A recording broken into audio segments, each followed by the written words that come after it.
This week's demo is going to show you how to use blending modes to merge photographs together into a single composite.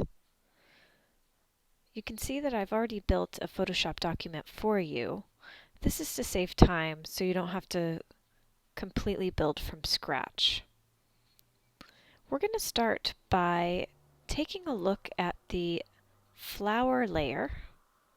And if I look at my layers panel, I can see that the flower layer is the topmost layer in my composite. And what I'm going to do is I'm going to zoom in. Z is your shortcut key for zoom. And I'm going to make a selection of this center sunflower, and I'll cut the rest of the background out of this layer using a mask. Now, there are two different ways that you could be selecting this flower. We're going to use the quick selection tool, but know that you could also use the pen tool to create a selection, which you'll learn about next week. Using the quick selection tool, I'm going to make my brush a little bit smaller.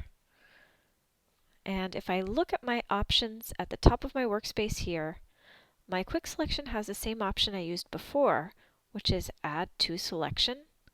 I'm going to keep that selected for now. And as I move to the right, I can see that my brush size is at 10 pixels. And that's going to be fine as well. Notice I do not have Sample All Layers selected because I only want to sample the layer I have selected in the Layers panel. Alright, now that I have my settings created, I'm just going to hover over the sunflower and click and drag. Just very small brush strokes so that I click over these yellow petals and it creates a selection. Now I also want to select the stem of the flower. That's a little bit more difficult. So I'm going to make my brush really small. And I'm going to drag and slowly drag down, and you can see because I have that add to selection option, it's adding as I drag with my brush. Now notice it's struggling a little bit with accurately selecting the area, so I will have to go back with a larger brush and change my option for this selection tool to subtract from selection. So with that selected, I'll just go back over this a little tiny bit, smooth out any areas I want to eliminate right away.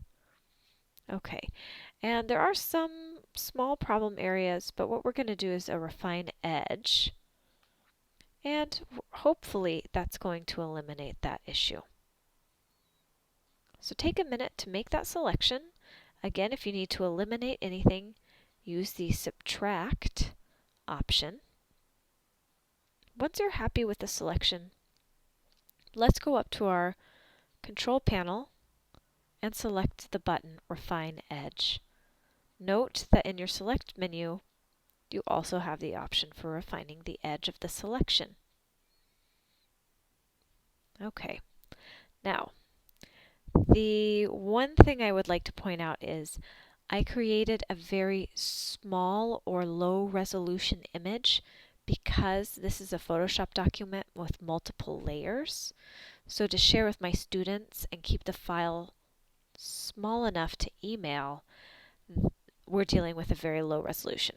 And you can really see it here with the selection Refine Edge box. Okay, so the first thing I'm going to do is I'm going to check off Smart Radius. And when I increase the radius, I see that it does a much better job of refining the edge of my sunflower, but not such a great job refining the edge of my stem. So if I'm not liking the way the Smart Radius is affecting some area of my selection, I can go to this left side here where I have a Refine Radius tool, and I also have an Erase Refinements tool. I'm going to take that Erase Refinements tool and I'm going to brush over the stem here so that I can see it again. Now I'm going to move a little further down and take a look at whether or not smoothing or contrast is going to do me any good. And it doesn't. Okay. So what I'm going to have to do is just refine the stem selection myself.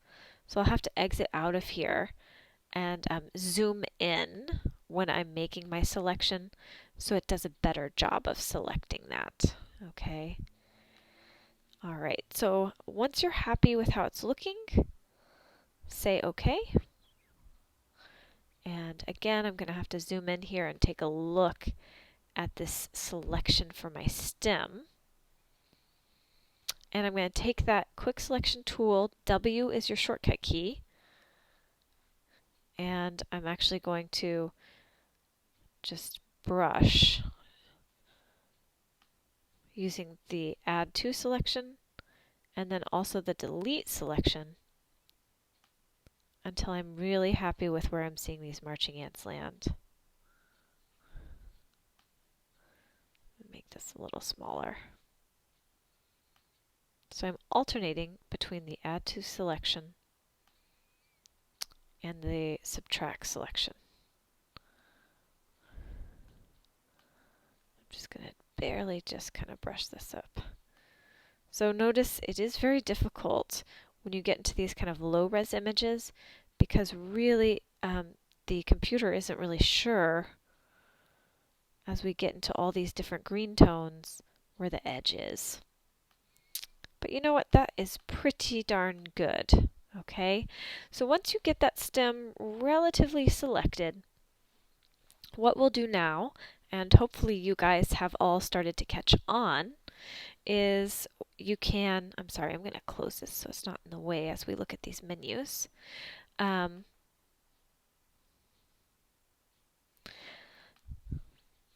With this selected, you can go to the bottom of your layers panel, select Add Layer Mask.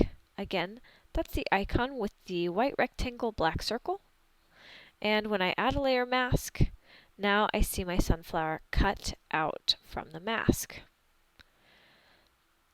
Again, there is a different way of creating this selection. We're not going to do it today, but know that the pen tool and paths is something that will give you perfect edges. Now once I create this mask, what I can do is take a small paintbrush and tidy anything up that I'm not happy with. So any of these black edges that I'm not liking or any white that I want to eliminate, make sure that your mask is selected on the layer, and then with a black paintbrush you can simply paint away. I'll make my opacity a little bit higher. You can simply paint away any pixels you don't like or don't want to see. Again, you could zoom in, sort of like what we did with our stem, but it's not that important. Okay, so you can paint things away.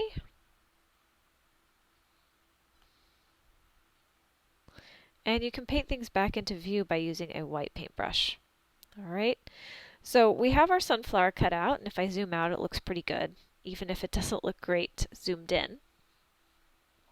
And now what we're going to do is we're going to make it so that our sky layer is only visible in the upper half of our image.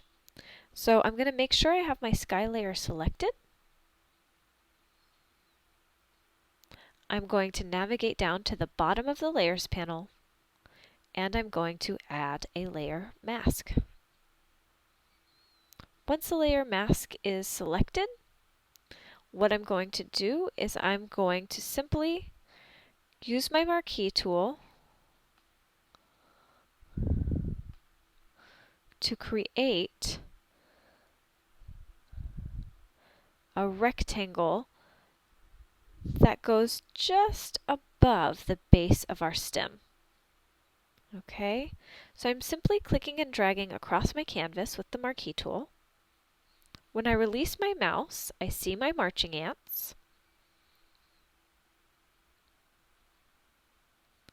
And what I'm going to do with that selected is I'm actually going to go to my Select menu and select Inverse. And what this is going to do is it's going to select all of the pixels not inside of that marquee. Once I've inverted the selection, I'm going to go up to my Edit menu and I'm going to select Fill. Now notice I still have my sky layer selected and I still have the layer mask, the white thumbnail, selected as well.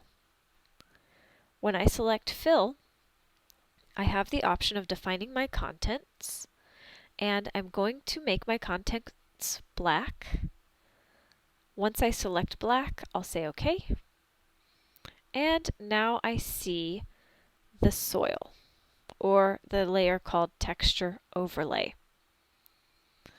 When I'm happy with what I've created, I'm going to go to my Select menu and select Deselect. Notice the shortcut key is Command D. And with that being created, I'm going to go back to my Layers panel, and at this point I'm going to hide the layer called Texture Overlay. To hide a layer, simply click on the eyeball on the left side of the layer.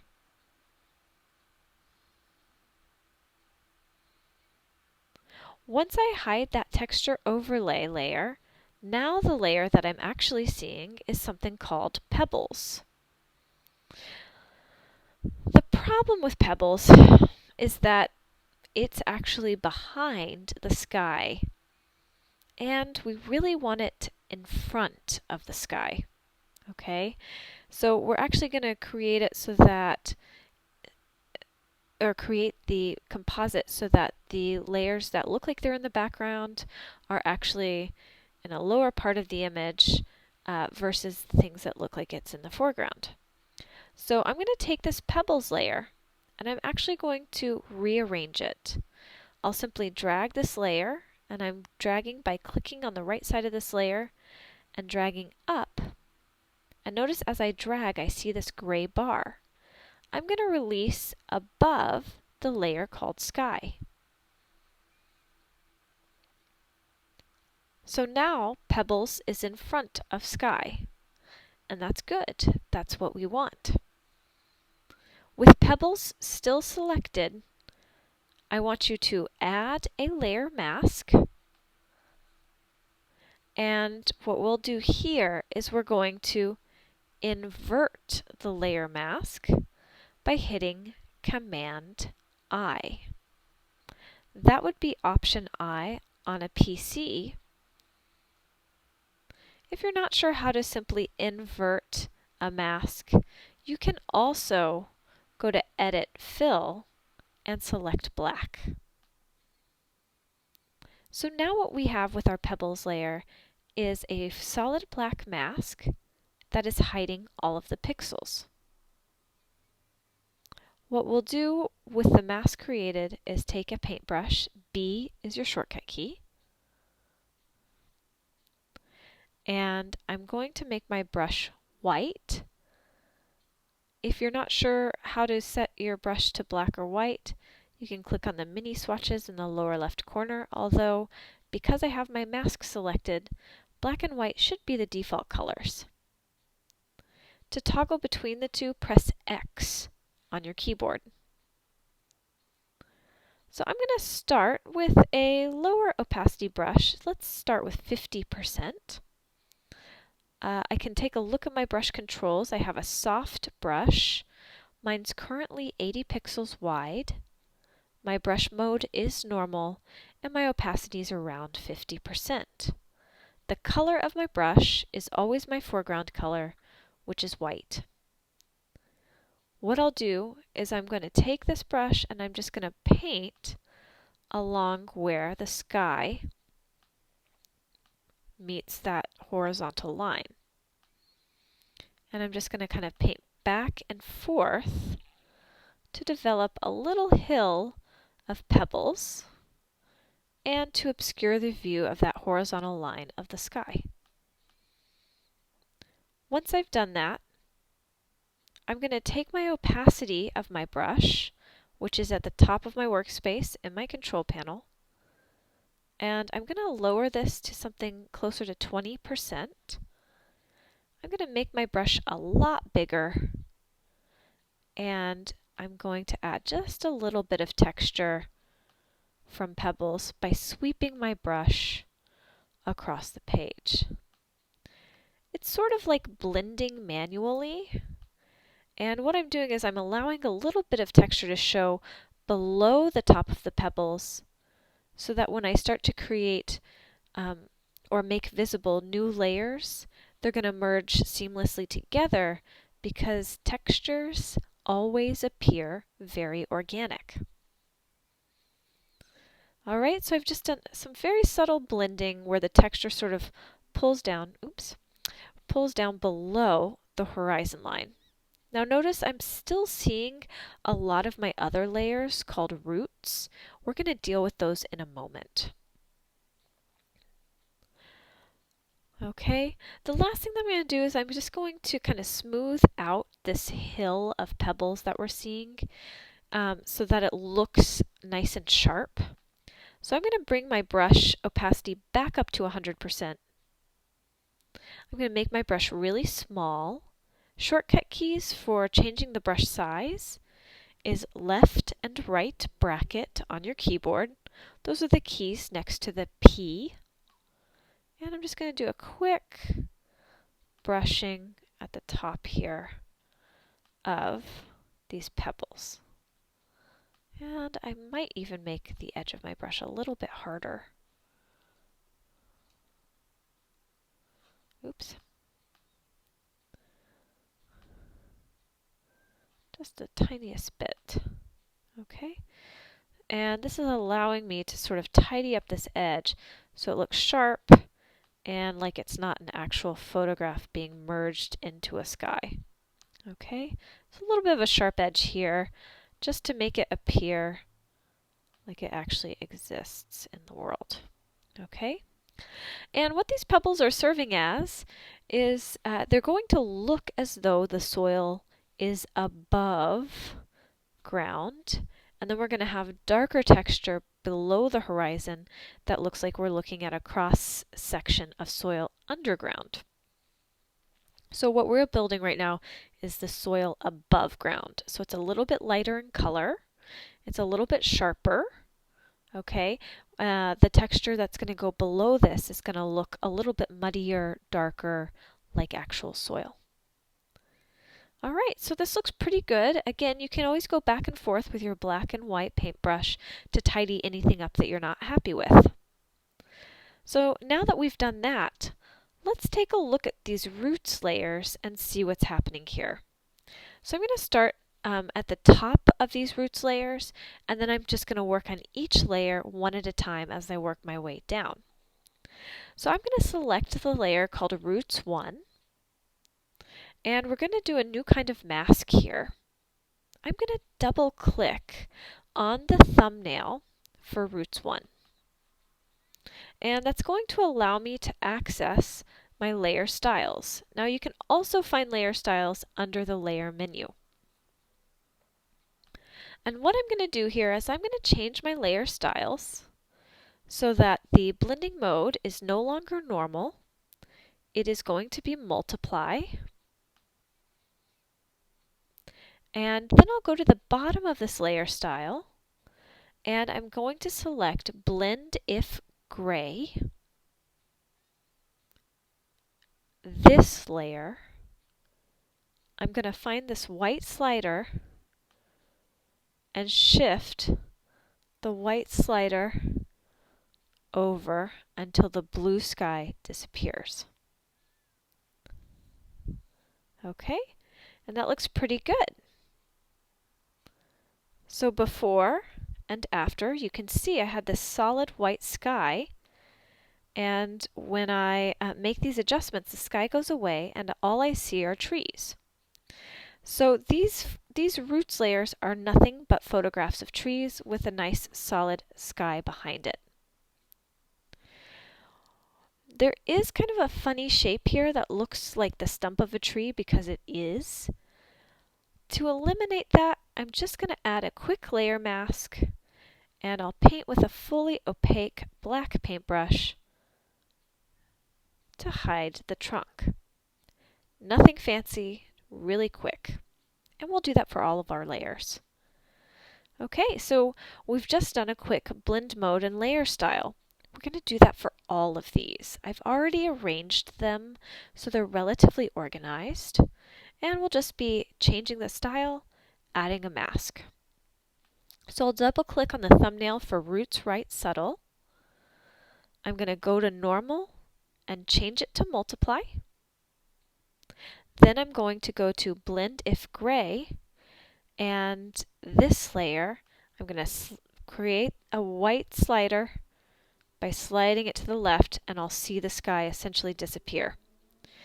Now, something that's worth noting about sliders for Blend If Gray is that if I do hold down Option or Alt on a PC and click on either the left or right side of the slider, I can expand this out where it has 2 points.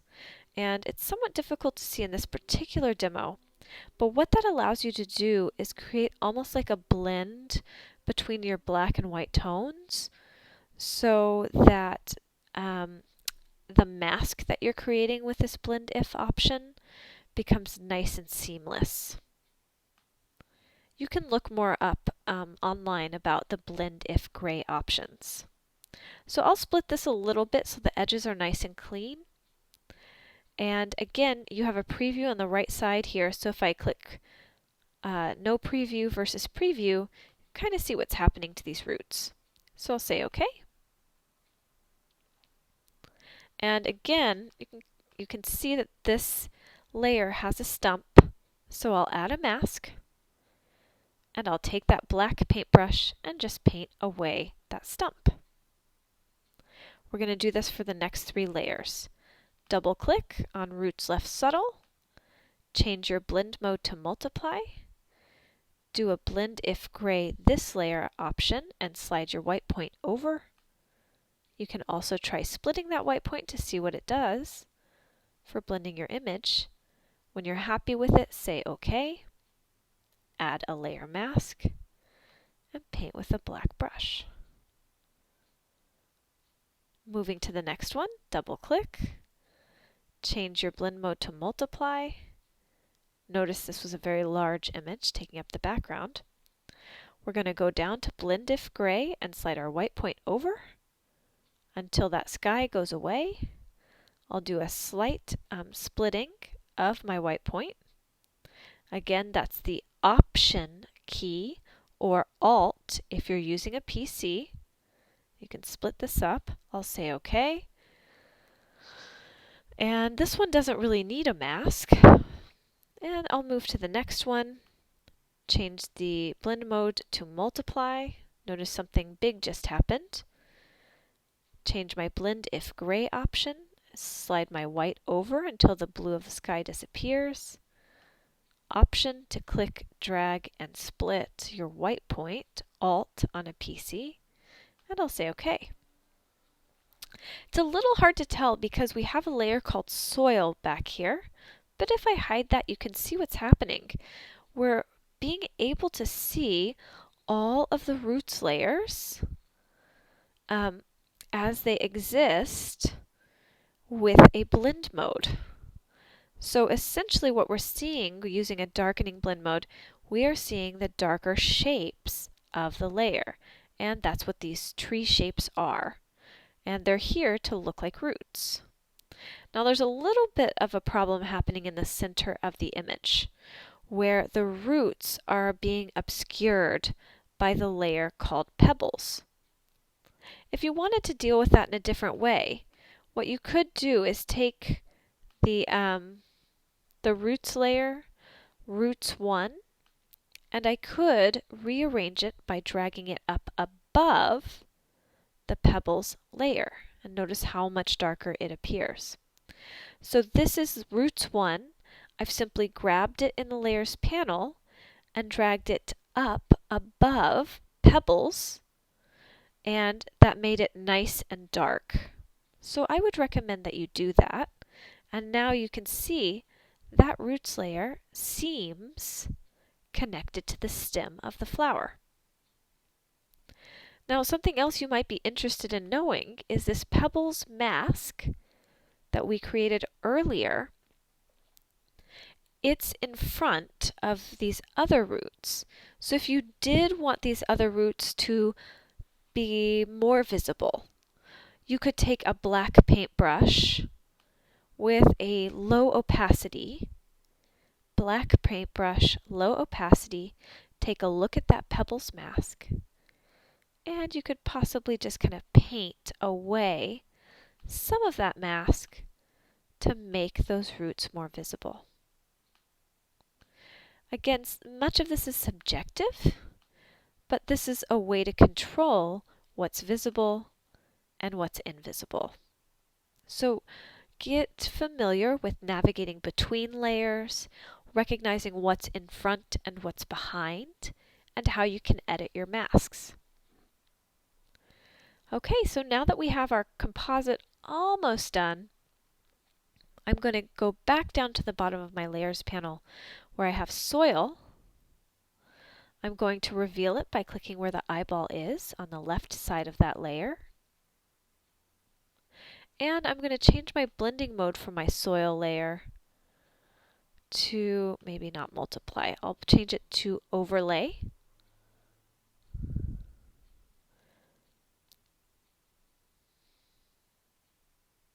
Oh, you know what's happening? I am changing. I did not select soil. I'm sorry. You want to select the soil layer, change the blending mode to overlay, and bring the opacity down to something closer to 18%. And what this allows you to have is just a very subtle texture that appears in these darker areas of the image. Now, the last thing you could consider doing is changing the background color for layer 0. Right now it's a gray. You could consider filling it in using the Edit Fill option with a darker gray or a different color, but I think this looks fine. So actually what we're going to do now is create an adjustment layer for our image. So I'm going to scroll back up to the top of my layers panel, and here I'll select my flower layer. With the flower layer selected, I'm going to navigate up to my brightness contrast adjustment. Again, that's in your adjustments panel. If it's not visible, just click on the tab or go to Window, select Adjustments. With the adjustment panel visible, I'm going to click on the brightness contrast adjustment. What that should do is create a new layer for us for brightness contrast. And what I'll do is I'm going to make this really, really, really, really dark. I describe it to my students as dark as you can make it without feeling too uncomfortable. So you don't want it totally black. So I'm going to darken the image. I'm going to increase the contrast just a little bit. And then I'll close out this Properties panel. With my brightness contrast layer still selected, I'm now going to create a really large paintbrush, almost the size of my canvas. And I'm going to make sure that my paintbrush has a white color. So right now my paintbrush is 600 pixels, my mode is normal, my opacity is 17%, and my color is white. I also have my brightness contrast layer selected. And what we're going to be doing is creating a really simple vignette. And vignettes are just those areas in the picture that are darker. Oftentimes you'll see it sort of darkened corners around a rectangle, or maybe darkened edges for an elliptical picture. So with this white paintbrush, I'm just going to click a couple of times. Oh, I'm sorry. I'm saying white paintbrush. With this black paintbrush, I'm going to click a couple of times. I apologize. I'm sure you guys can change your brush back to black. And it's going to lighten the image. And I can see on my mask my brush strokes appearing. Now, if you're not happy with something, you can always change back to white. But using the black paintbrush with a low opacity, I can just kind of build up what is visible. And you can see now I have these darkened corners.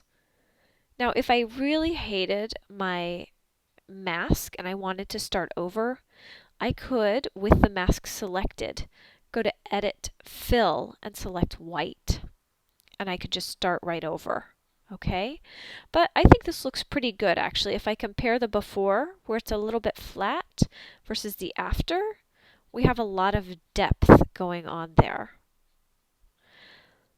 So hopefully this gives you a good idea of what blend modes do. Again, the roots are using blend modes as a way to hide the highlights. And those roots layers are using the blend mode multiply. It's important to keep that in mind.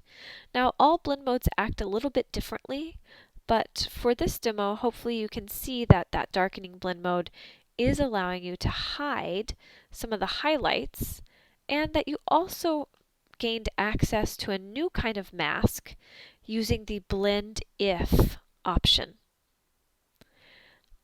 Now notice Blend If can also work in regards to the underlying layer. So you don't always have to work with the current layer. And it's a really interesting masking option because without it, it would be very difficult to eliminate all of the blue sky from our images of trees so that we only see the black of the roots. I hope that helps, and if you have any more questions, you can always email me, but please feel free to go online and check out some of these tools so you can find out more in-depth options of how to use them.